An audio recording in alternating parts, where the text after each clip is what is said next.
نسل حسین دی پناہ است حسین سردار ندار در دست یزید حقا کہ بنا لا الہ است حسین. یہ شعر آپ اس کو ملاحظہ فرمائیں تو پتہ چلے گا کہ بنا الہ الا اللہ امام حسین علیہ السلام. کیوں؟ اس لیے امام نے توحید کو بچایا، امام نے رسالت کو بچایا، امام نے امامت کو بچایا، یہ ساری چیزیں امام نے بچایا. اگر امام قیام نہ کرتے، فرض کیجئے امام قیام نہ کرتے تو آج دین کی صورت جو ہمارے پاس ہے وہ نہ ہوتی، دین کی صورت جو ہے وہ نہ ہوتی. اس لیے کہ غلبہ پھر یزید کا ہو جاتا، جب یزید کا ہو جاتا تو دین ختم ہو جاتا. مگر امام حسین علیہ السلام نے قیام کر کے آپ کو توحید پہنچائی ہے، آپ کو رسالت پہنچائی ہے، آپ کو امامت پہنچائی ہے. اسی لیے شاید ہر جگہ، اسی لیے شاید ہر خوشی میں، ہر غم میں حسین ابن علی علیہ السلام کو سب سے پہلے یاد کیا جاتا ہے. بھائی عید کی نماز پڑھایا، عید کی نماز پڑھا، خوشی کا دن ہے، زیارت وارثہ پڑھایا جاتا ہے. کون ہے؟ امام حسین. بقرعید ہوئی، زیارت وارثہ پڑھایا جاتا ہے، امام حسین. عید غدیر ہوئی، زیارت وارثہ پڑھایا جاتا ہے، امام حسین. ہر جگہ امام حسین ہے. کیوں؟ اس لیے کہ دین بچا ہے حسین ابن علی کی وجہ سے. سلوات بیت محمد. حسین علیہ السلام کا راستہ کیا ہے؟ صراط مستقیم، صراط مستقیم. حسین کا راستہ کیا ہے؟ قرآن والا. حسین کا راستہ کون سا؟ اہل بیت والا. آیا ہم قرآن کو اپنے اندر کتنے سمایا ہے، قرآن پر کتنا عمل کرتے ہیں، قرآن کو کتنا پڑھتے ہیں، قرآن کو کتنا پڑھتے ہیں. اس لیے کہ قرآن اور حسین جدا نہیں ہے. لوگ نیزے پر تلاوت کر کے بتا دیا کہ دیکھو ہم اور قرآن جدا نہیں ہو سکتے. اگر ہماری گردن کاٹ دی جائے تب بھی ہم لوگ کے نیزے پر تلاوت قرآن کر کے بتا دیں گے قرآن اور حسین ایک جگہ. تو پھر ان کے چاہنے والوں کو بھی قرآن اسی طریقے سے پڑھنا بھی چاہیے اور اس پر عمل کرنا چاہیے. کیوں؟ حسین ابن علی کا راستہ. اہل بیت سے محبت عین ایمان ہے.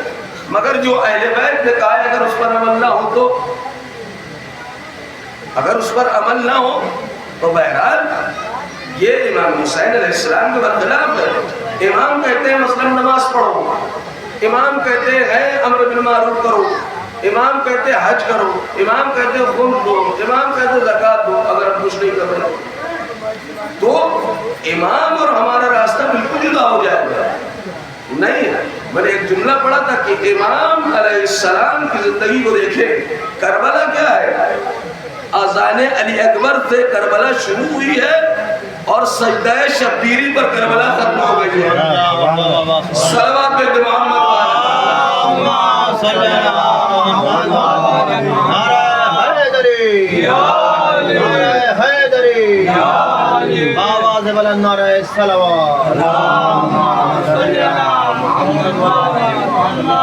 اب دیکھیں کہ آذان پر شروع ہوئی اور سجدے پر ختم ہوئی تو مقصد دین کے راستے پر لے کر آئے، دین کے راستے پر لے کر آئے. امام کا مقصد یہ ہے کہ ہمارے چاہنے والے دین کے راستے پر.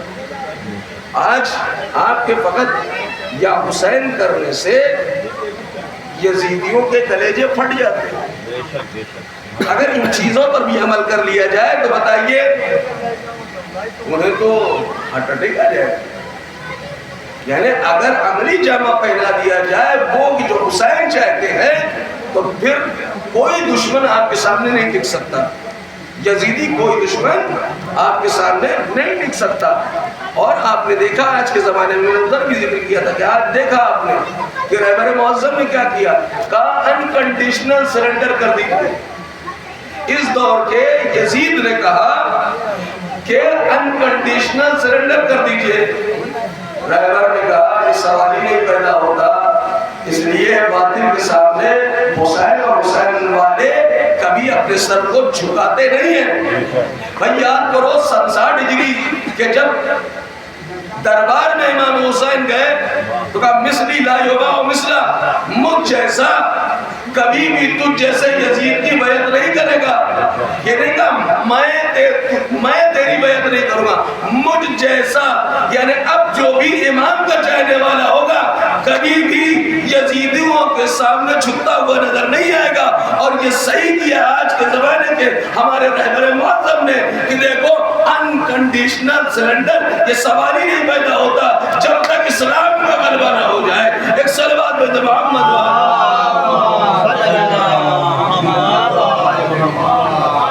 اسلام کا غلبہ جب تک نہ ہو جائے. اسلام کا آج یہ ثابت ہوا کہ نہیں ہوا؟ رہبر معظم نے کہا نا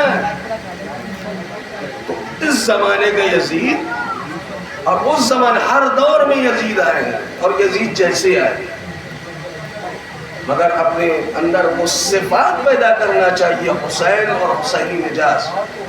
یہ صفات اگر پیدا کر لیں گے تو ہماری زندگی کبھی ناکامیوں کی طرف نہیں جائے گی، ہمیشہ کامیابیوں کی طرف جائے گی.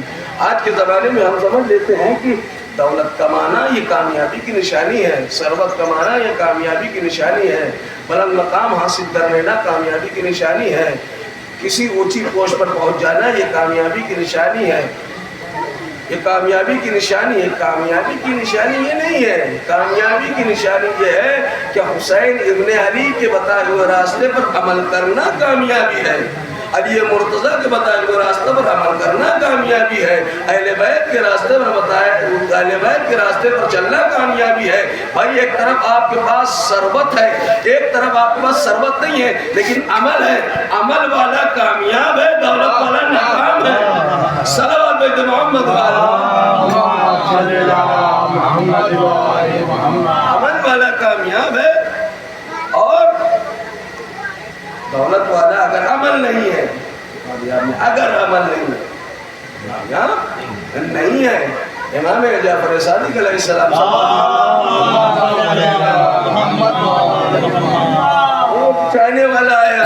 ایک چاہنے والا آیا امام کے پاس، چھٹے امام کے پاس، اور اس نے کہا کہ میں بہت غریب ہوں. کہا اچھا بہت غریب ہوں؟ کہا بہت غریب ہوں اور دولت میں کچھ نہیں ہے. ایک کام کرو، وہ سامنے کوٹری ہے اس میں دولت بھری پڑی ہے، جا کے لے لو، مگر ایک شرط کے ساتھ. مولا وہ شرط کیا ہے؟ کہ پہلے اپنے دل سے علی کی محبت نکال دو، اپنے دل سے علی کی محبت نکال دو. کہا مولا یہ نہیں ہو سکتا. کہا جب جس کے دل میں علی کی محبت ہو وہ غریب ہو ہی نہیں سکتا. جس کے دل میں علی علیہ السلام کی محبت ہو وہ غریب ہو نہیں سکتا. تو دولت علی علیہ السلام کے چاہنے والوں کے ٹھکروں میں ہوتی ہے. نہیں، اگر علی کی محبت ہے تو اس سے بڑھ کے ہمارے پاس کوئی دولت نہیں ہے. ایک صلوات میں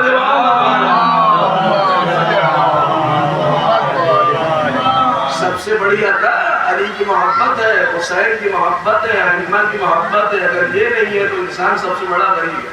لیکن اگر ان کی محبت ہے تو اس سے بڑا امیر کوئی نہیں ہے. اس لیے کہ حسین کی محبت ہمیں نجات دلائے گی، علی کی محبت ہمیں صراط مستقیم پر چلائے گی، حسن کی محبت راہ راست پر لے کے آئے گی، رسول اللہ کی محبت ہمیں دین و شریعت سکھائے گی، ائمہ کی محبت ہمیں پروردگار عالم کے نزدیک قریب کر دے گی. آپ کو اللہ کے نزدیک ہونا ہے یا دنیا کے جال میں پھنس کر اپنے آپ کو سرنگوں کر دینا؟ یہ ہمارا فیصلہ ہے، یہ ہمارا فیصلہ ہے کہ اللہ کے نزدیک اپنے سر کو جھکا دینا ہے یا پھر دنیا والوں کے سامنے اپنے سر کو جھکا کر شرمندہ ہونا ہے. اپنے سر کو جھکا کر شرمندہ ہونا ہے. نہیں، آپ دنیا والے سے مانگنے جائیں گے تو دنیا ذلیل کر دے گی، دنیا ذلیل کر دے گی. ایک بار دو بار ذلیل بھی کرے گی، خوار بھی کرے گی، پریشان بھی کرے گی اور الٹے سیدھے نام بھی رکھے گی. لیکن اللہ کیا کہہ رہا ہے؟ مجھ سے طلب کرو، مجھ سے طلب کرو. تو اس ذات سے لو لگائیے، دنیا کی ذات سے لو نہ لگائیے. جب اللہ کی ذات سے لو لگائیں گے تب ہمیں پتا چلے گا کہ اہل بیت کی محبت کیا ہے، قرب الہی کیا ہے. مگر اگر اہل بیت سے ہم نے لو نہ لگایا، اپنے اللہ سے لو نہ لگایا تو دنیا کے سامنے ہم ذلیل و خوار ہو جائیں گے. اور زمانے نے بہت گھیرا ہے ہمیں، مگر جو اللہ کے دامن کو پکڑ لے، جو اہل بیت کے دامن کو پکڑ لے، نہ کبھی رسوا ہو سکتا ہے اور نہ کبھی ذلیل ہو سکتا ہے. رسوا اور ذلیل کون ہوتا ہے؟ جو اہل بیت کے دامن کو چھوڑ دے، خدا کے بارگاہ کو چھوڑ دے. ایک صلوات پہ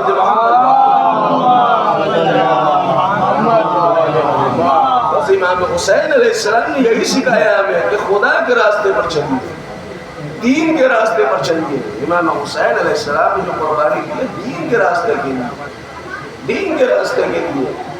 آپ دیکھیں کیسے کیسے امام حسین علیہ السلام نے دین کے راستے پر. امام حسین ابھی چھوٹے تھے، امام حسین گود میں ہے. ایک یہودی آیا امام حسین کو دیکھتا ہے، احمد گود میں لیے امام حسین علیہ السلام. بچہ بڑا خوبصورت ہے، کیا میں اسے پیار کر دوں؟ نہیں، تو مسلم ہے، نجس ہو، ہم پیار نہیں کر سکتے.